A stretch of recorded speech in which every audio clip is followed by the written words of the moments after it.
Welcome to Not Good Enough Stuff. I'm Mary Beth Fox, licensed professional counselor, and every week we'll question the messages planted by family, society, culture, and life experiences that shaped your identity and became the voice in your head. We'll explore how you got where you are, why you learned to see yourself the way you do, and call bullshit on the messages that were never true in the first place. Because who you are and who you were shaped to be are not always the same. You will learn ways to begin returning to your true soul identity. In the first episode, we talked about where our inner critic and our not good enough stuff come from, which is our families, culture, society, and just life experiences that shaped us. But today, I want to focus on one of the biggest influences of all. And for me, I think probably might have even been the biggest influence, and that is family. And we're going to look at how the messages that we've received from our families all the way to little bitty, young, and how those messages have impacted our identity, the way we see ourselves, our relationships, and pretty much everything about our lives. So the first kind of category that I want to talk about with our inner critic that came from the messages we heard from family is achievement and worth. So think about how you determine your worth today. How do you determine the worth of other people? Is it based on what they've achieved, their successes, how much money they've made, their house, what they've done or what they've not done? So that can come from a message that many people hear from their families of you're only valuable when you're accomplishing something. And, I have a little story about this, and it has just played on my mind for the past 2 years. So we moved from Mississippi, my family and I, 2 years ago to Southern Oregon. And my little boy didn't have anybody to invite to his birthday party because we had just moved here a couple days before that. And so we made invitations, and he invited a lot of people in the neighborhood. And there was one couple who showed up, and they were asking me what school my son was going to go to. And I told them, and I said I didn't know a whole lot about this school. And the response was, well, my children went to that school. So obviously, it was a good school because they are successful. One was a doctor and one is an attorney. So that just proves that public school was good enough for my kids because they're successful since they're doctors and lawyers. And it just didn't sit right with me. And I don't know why, but lately it's really been kind of playing over and over in my mind. And I think about how we look at those achievements to determine if somebody's worthy or not, if they are successful in life. And I want to take that a step further because to me, what says achievement in life is how you feel about yourself. I don't care if you're a doctor. I don't care if you're an attorney. I don't care if you are some high-powered whatever. Do you like yourself? To me, that is how we should assess worth.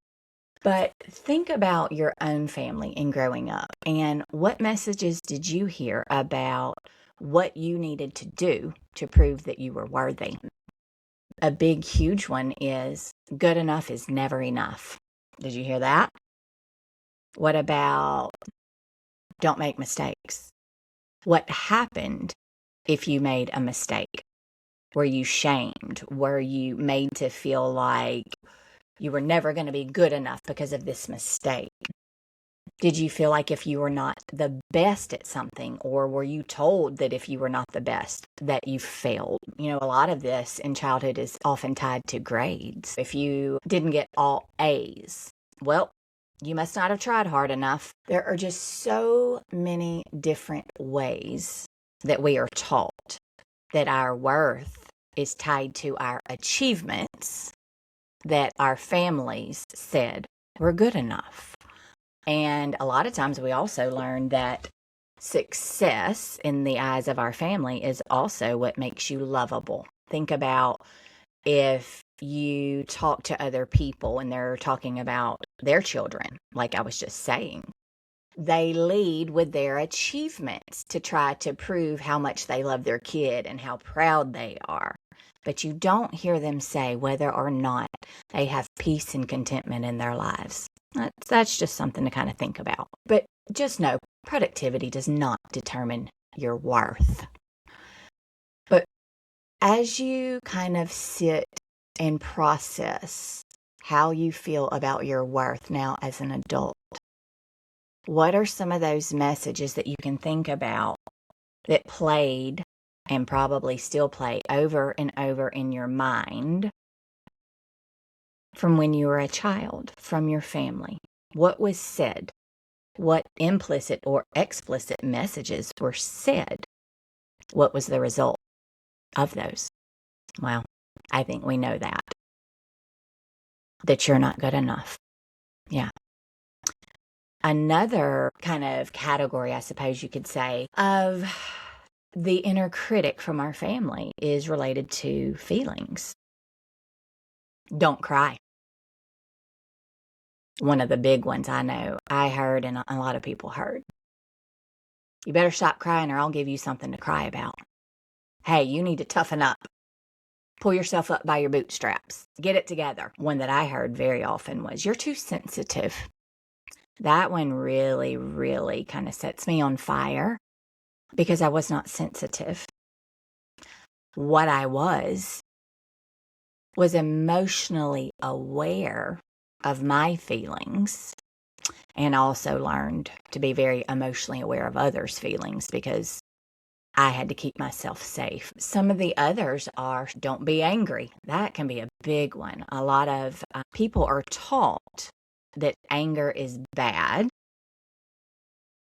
And so what that turns into is holding it all in because I'm not supposed to be angry.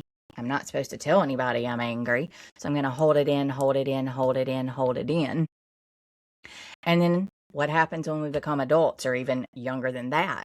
When we hold all of this in for so long, we become the angry person. We become, like I was, the person with the redheaded temper because I would explode on people because I had held it in for so long that one thing that was really minor would just set me over the edge. And I'd be like, why did I even get mad about that? But holy hell, did I rage and roar. And it was like many, many years worth of anger that I had been taught was not acceptable. Another big one for me was, you're dramatic. I wasn't dramatic. I was doing everything I could to try to get my emotional needs met. I was not dramatic. Think about what you were taught from your family in terms of feelings. How have those been the voice of your inner critic that I'm sure you know has kind of become your voice that you think is true, which is not. It was never originally your voice. Those voices just got so loud that they became what you thought was your voice, but I promise it was not. Another category is love and relationships. What did you learn from your family about love and relationships? Could be, don't trust people. People always leave. Love has to be earned. Another one could be, if there is conflict or disagreement, well, the relationship is in trouble. It's over. It's doomed. That's one of the things that I talk about with my son. If my husband and I have a disagreement, we allow my son to hear the disagreement. Now, we're not screaming and yelling and throwing things and all of that, but I think that it is very important for children to learn that disagreements are okay and that disagreements can be communicated in healthy ways. Because I know that when I heard my parents fighting, it was so scary for me. And I learned that if anybody fights, I should be scared because it's going to turn into a situation that is dangerous for all of us. What did you learn about disagreements in relationships? I know that there are a lot of people who grew up never seeing their parents have a disagreement at all. Well, guess what? That is so unrealistic. And what that can do is when somebody gets into a relationship and there is a disagreement, they think, well, this relationship is just terrible. This shouldn't be happening. And so they can then decide, well, there's something wrong with me. I disagreed. And, I shouldn't have disagreed. I'm the problem. Or it can turn into, well, they are just horrible to me. They disagreed with me and we argued and all that. I can't do this. That can be a very big one that affects a lot of people. Another one is if somebody is upset, then it is your job to fix it. I knew that one really, really, really well. And throughout my childhood, I tried to do so many different things to make my parents happy so they wouldn't be upset, so they wouldn't argue with each other, so they wouldn't say mean things to me. I would try to do so much to fix everybody's problems and try to make them happy. Well, guess what? It never worked. Why? Because it wasn't my job. It's never anybody's job to fix somebody when they are upset. That is something that they have to process and communicate and work through. That doesn't mean that you can't support them, but I promise you it is not your job to fix. But guess what? Not only is it not your job to fix, you also can't fix it. I want to say that again. It is not your job to fix things when somebody else is upset, angry, sad, whatever you want to call it. It's not your job. And you actually can't fix it for them. You may put a Band-Aid on it for them for a minute, but you're not fixing it. I promise. Before we continue, if today's episode is resonating with you, I've created a free therapist-written guide to help you understand where your not good enough beliefs came from and why they've stayed with you for so long.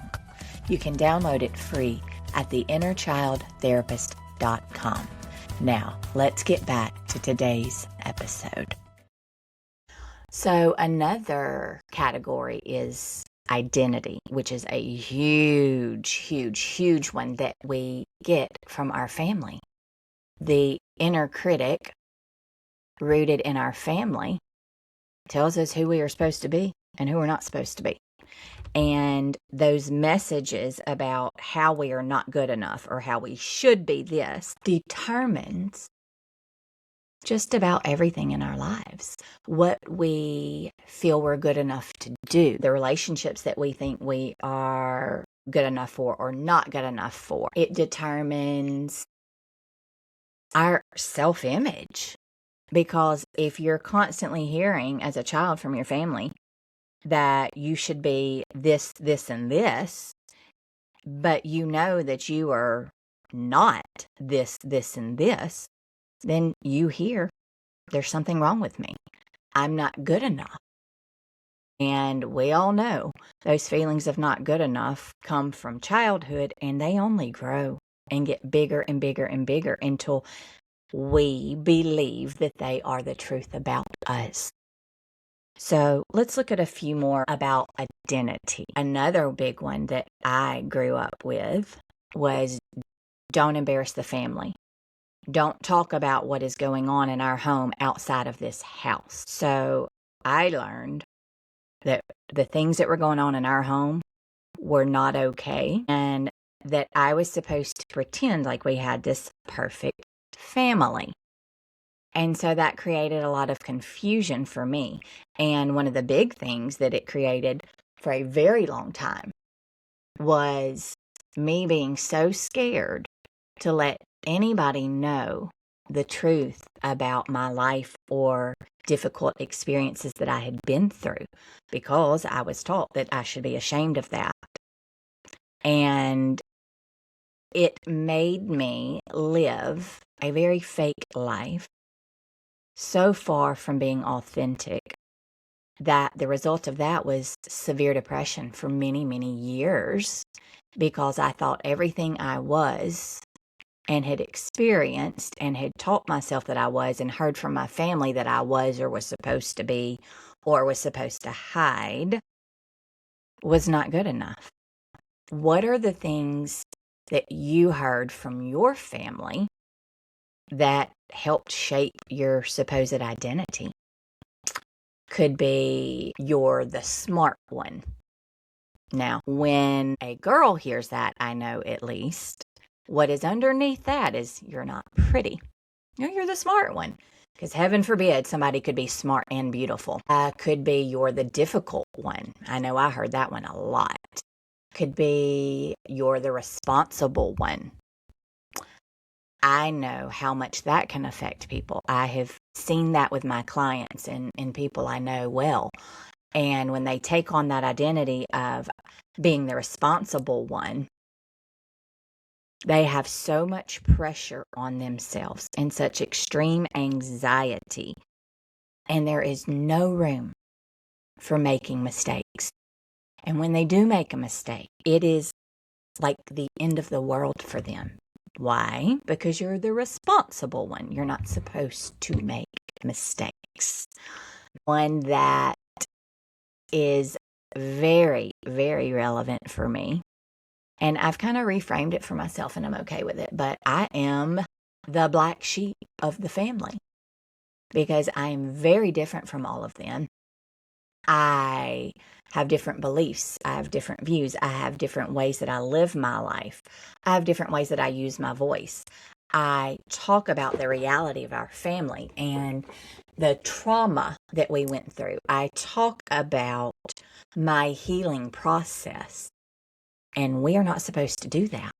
And when I have continued to do that because it is helpful for me, and I know that it is helpful for so many people across the world who hear my work and read my work, I know that I'm going to continue doing that. But as a result, I've received the label as the black sheep, and that is considered bad. I'm supposed to continue pretending, but I don't. Another one could be that you're supposed to complete and achieve all of these big, huge, grand things, certain careers, because that's the career that was chosen for you. But what happens if you go into that career because your family told you you're supposed to, and you hate it, and so you don't do well? Well, guess what? Then you're a failure. And you tell yourself you're a failure. But how about the fact that maybe that wasn't the career for you? That wasn't what you truly wanted to do. Another big one is appearance. I know that that was one I heard a lot from my family, of me being compared to my siblings and what I was supposed to look like and how I was supposed to dress and what my body was supposed to look like. I'm the youngest of three. And one of the things that I had playing in my mind over and over for a long time was, well, I had to buy new clothes for you. You couldn't wear hand-me-downs because your brother and sister wore slims and you couldn't fit into those. And so what I heard from that, and that I struggled with for many years, was I was fat. Now, I was not fat. I was not fat by any means whatsoever. But that comment compared me and my body to my brother and sister. That skinny was good And me being just average size and maybe even smaller than average was not good enough. Another one that we can hear is you would be beautiful if you would A, B, C, D. There are just so many different messages that we get from family about our appearance, how you are supposed to dress, what is acceptable. Good girls don't dress like that. Well, respectable men wouldn't wear that. What are some of the things that you heard from your family that are still playing today as your inner critic about your appearance? And how has that affected you? And what changes have you made throughout your life based on that inner critic, those messages from your family? Think about that. Another big one can be safety. Did you hear from your family, don't trust your instincts? You need to always be on guard. Don't speak up. One I heard often was, don't rock the boat. Keep the peace at all costs. You don't have to tell everybody what you think. That was a big one that I heard. Well, if I do it in a kind way, what's the problem with that? I get to have a voice. But for many years, I didn't have a voice.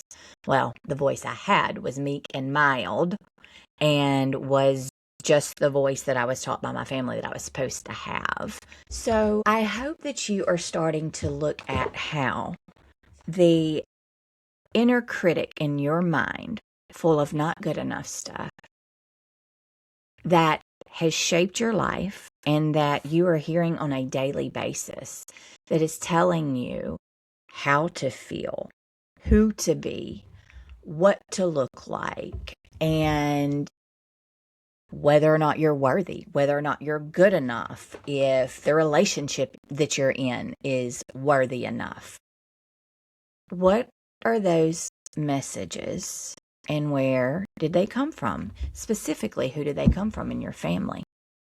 And then once you can figure that out, ask yourself if those family members are truly people whom you believe are secure, authentic, and have a lot of self-worth.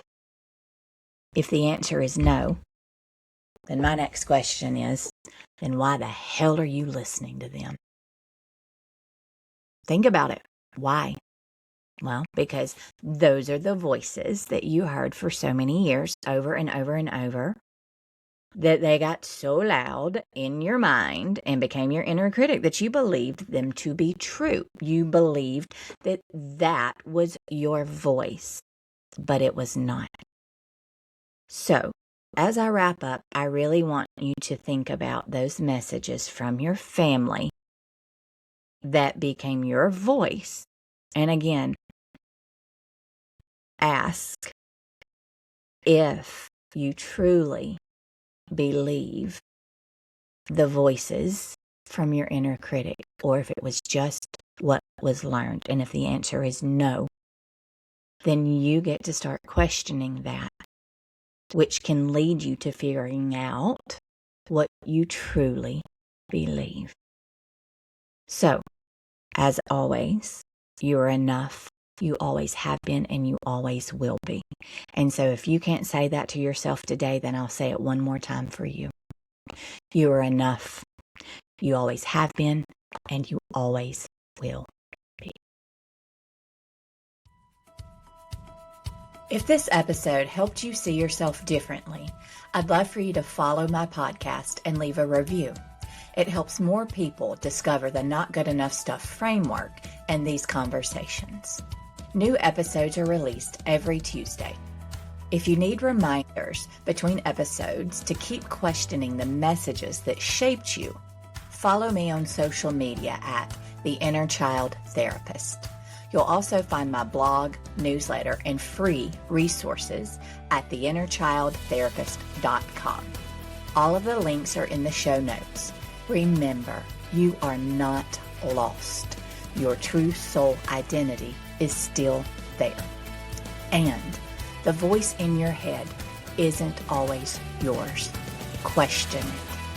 I'll see you next Tuesday.